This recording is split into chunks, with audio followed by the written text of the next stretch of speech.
Borov med, odnosno med od jelovih i borovih iglica, sve se ređe može naći, a ima jako lekovitu moć.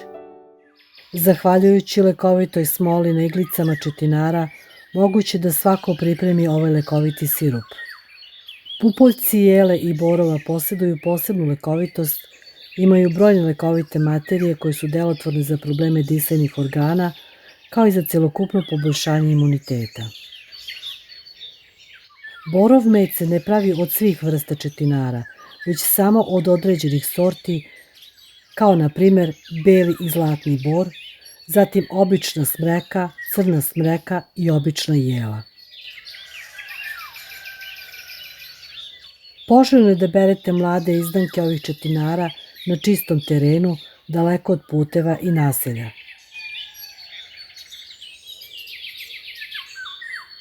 Savjet je da se iglice sa grana skupljaju sporadično, jer tu gde se otkinu iglice, grana neće izrasti te godine.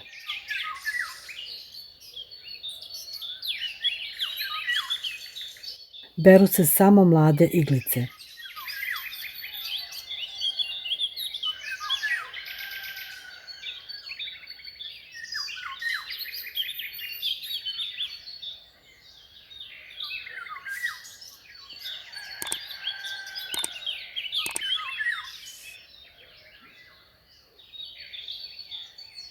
Kako prepoznati stablo četinara? Smrekine grane padaju na dole, iglice su četvrtastih ivica. Šišarke sa smrekinih grana vise na dole. Jeline grane su uspravne, a iglice su pljosnate sa vidljivim belim prugicama na naličju iglice.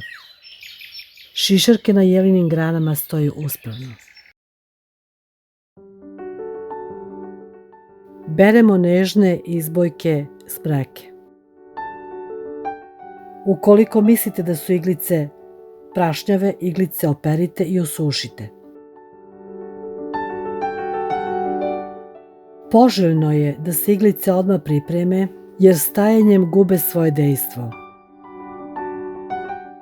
Dajem vam recept za med od smrekinih iglica. U pripremljenu staklenu teglu stavljamo iglice i blago ih sabijamo da što više stanu.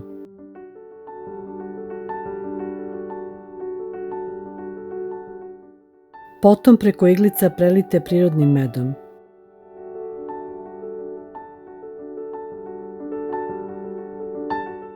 Sačekajte da med polako spadne dole, a vazduh izađe.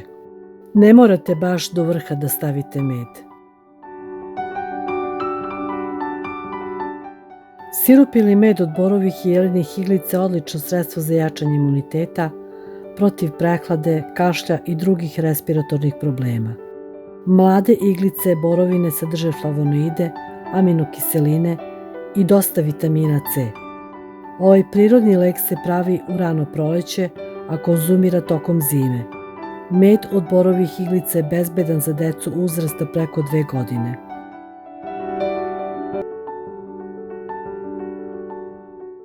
Takođe, nemojte hermetički zatvoriti teglu, nego labavo da može da diše. Ostaviti na tamnom i toplom mestu 40 dana.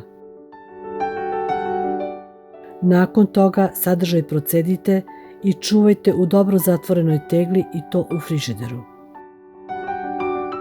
Ovako pripremljen med je jak medikament i ne treba preterivati sa njegovom upotrebom.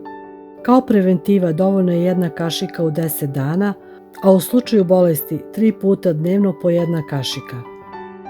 Trudnicama, dojiljama i deci ispod 2 godine bez prethodne konsultacije sa lekarom ne treba davati.